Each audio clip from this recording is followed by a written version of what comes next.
So the next method we have is the reduce method. The reduce method reduces to a single value by repeatedly applying a function against an accumulated value and each element of the array. It can be used for tasks like summarizing, calculating averages, making totals, and many other functions. So let's check it. I'll omit the above code and add a new reduce method here.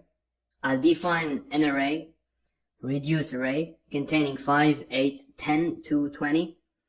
Then I will obtain the sum of these numbers using the reduce method like this, reduce array.reduce.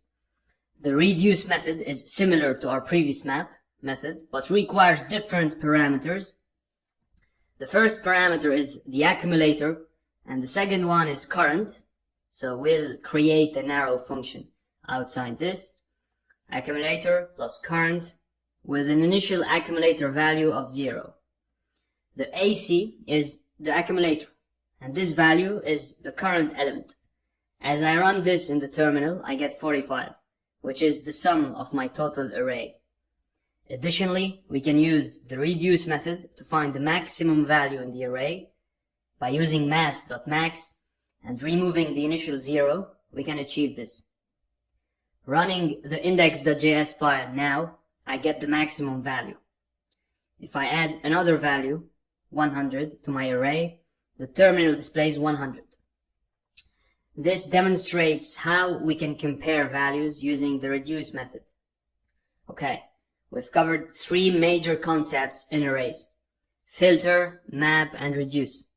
These methods have various practical applications. Map can convert an array of strings to uppercase, format dates, calculate derived values, and more.